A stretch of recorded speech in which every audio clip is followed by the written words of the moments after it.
크리에이터들을 위한 카메라 추천 볼륨 2입니다. 사실 첫 번째 영상을 올리고 정말 많은 분들이 질문을 해주셨어요. 근데 질문의 90% 이상은 내가 이런 컨텐츠를 하는데 뭐 소니가 좋을까요? 캐논이 좋을까요? 저는 한 사람이 아이디를 바꿔가면서 똑같은 질문을 계속 올리나 싶을 정도로. 자, 그래서 오늘은 어떤 카메라를 추천한다기보다는 각 카메라 브랜드의 대표적인 특징들을 여러분들께 정리해서 말씀드려 보도록 하겠습니다. 자, 바로 시작할게요.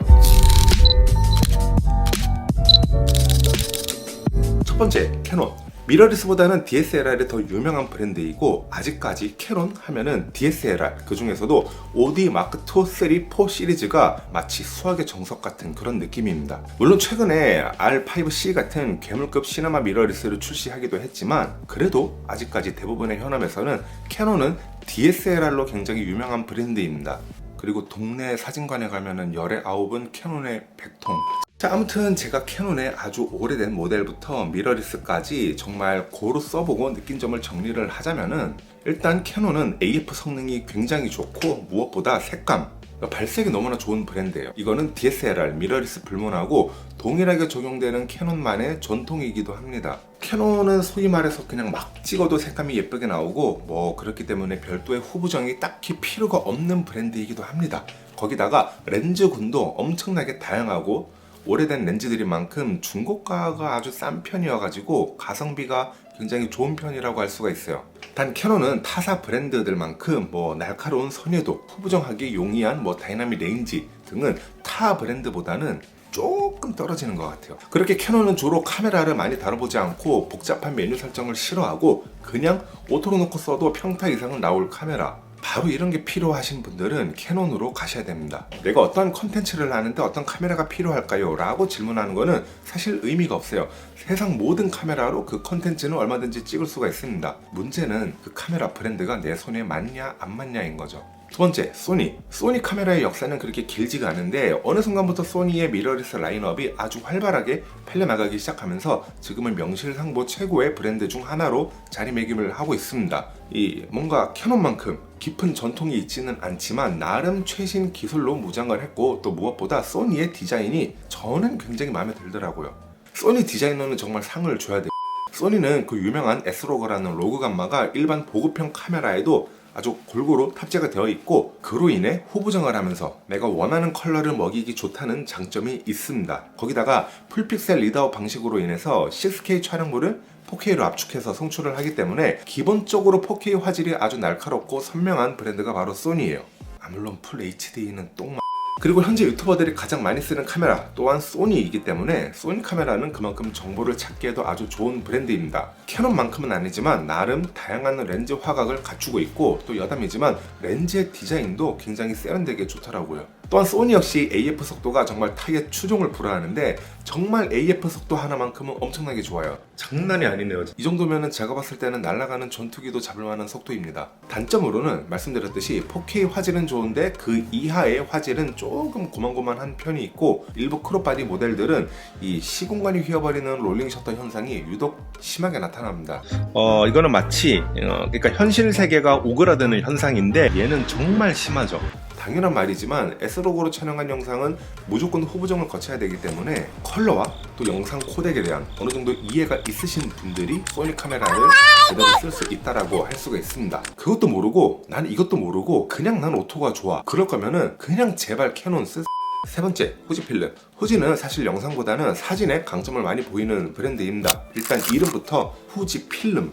단 그렇기 때문에 후지의 특징이 되는 점이 있는데, 일단 필름에 대한 조예가 굉장히 깊다 보니까 영상에서도 필름 색감을 적용할 수 있다는 일명 필름 시뮬레이션이 있다라는 점이 장점입니다. 이게 보기보다 이 메뉴가 보기보다 꽤나 재밌어요. 아주 감성적인 아날로그틱한 색감을 만들어낼 수가 있습니다. 바디의 외관 또한 필름 카메라의 감성을 그대로 불러일으키고, 심지어 어떤 모델은 아예 LCD가 이런 식으로 된 모델도 있어요. 제 생각이지만 화질 또한 소니의 4K에 전혀 꿀리지 않는 아주 날카로운 화질을 보여주고 있고, 그리고 후지는 FHD 화질도 굉장히 좋습니다. 많이 쓰지는 않지만 뭔가 그 진가를 아는 사람은 후지만 계속 쓰게 되는, 뭔가 장인이 수제로 제작한 이태리 구두 같은 느낌. 만약 내가 영상 촬영을 하면서 동시에 사진 찍는 재미도 같이 느끼고 싶다라고 하면은 저는 강력하게 후지 필름을 추천드립니다.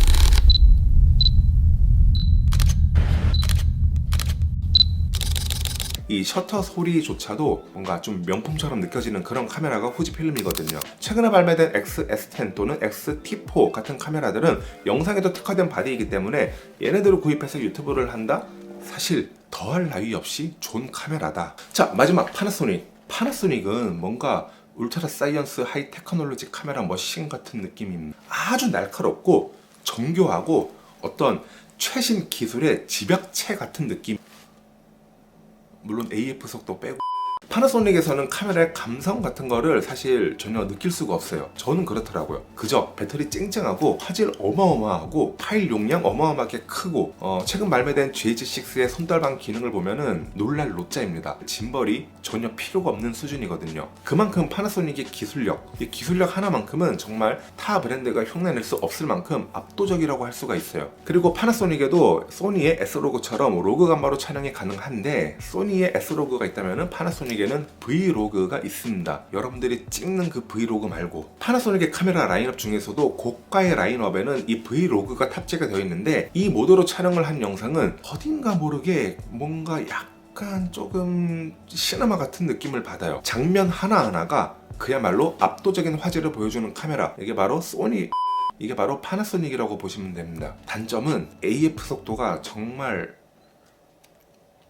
그 에너지를 활발하게 분출하는 제가 사랑하는 아들이 있는데 얘가 집안에 막 뛰어다닙니다. 그래서 제가 이 카메라를 가지고 S5를 들고 이 아이를 한번 촬영을 해봤어요. 이 굉장히 비싼 이 카메라가 이 아이 한 명을 감당을 못해가지고 막 숨을 헐떡이는 느낌이었습니다. 초점링이 계속해서 돌아가고 초점은 계속해서 못 잡아요. 그렇다고 초점 잡으려고 아이한테 가만히 있으라고 할 수도 없는 노릇이. 물론 사진에서는 나름 빠른 AF 속도를 보여주기는 해요. 그 외에 파나소닉의 단점이라고 하면은 제대로 일 안 하는 마케팅팀? 광고를 소니나 캐논처럼 조금만 적극적으로 했어도 카메라 업계에서 1위가 되지 않았을까. 성능은 굉장히 좋은데 뭔가 마케팅이 좀 부실한 느낌? 그리고 파나소닉 또 다른 단점, 고가의 라인업 외에 나머지 카메라들이 뭐 이렇다 할 특징이 없이 조금 고만고만한 느낌이 있어요. 즉 내가 파나소닉을 제대로 써보고 싶다라고 하면은 좀 고가의 모델이라 할 수 있는 G9 또는 GH5, 파나소닉 S1, S5 정도는 가져야지 파나소닉의 진가를 느낄 수가 있다라는 얘기인 거죠. 자, 사실 특정 컨텐츠에 어울리는 특정 카메라라는 거는 없어요. 말도 안 되는 얘기입니다.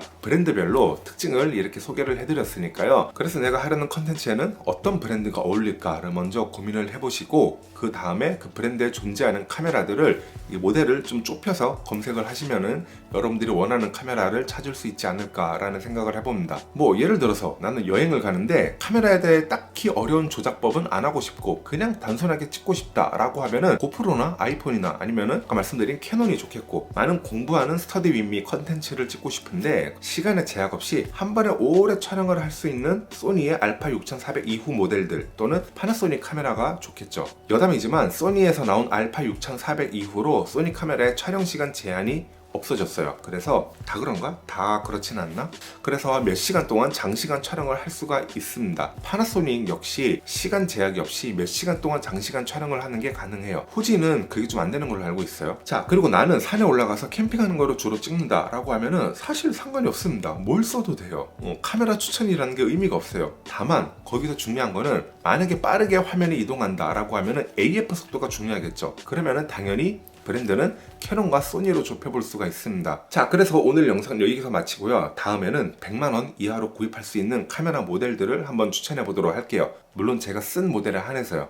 자, 그래서 오늘 제가 준비한 영상은 여기까지고요. 저는 다음에 또 다른 영상으로 여러분들께 인사드리도록 하겠습니다. 감사합니다.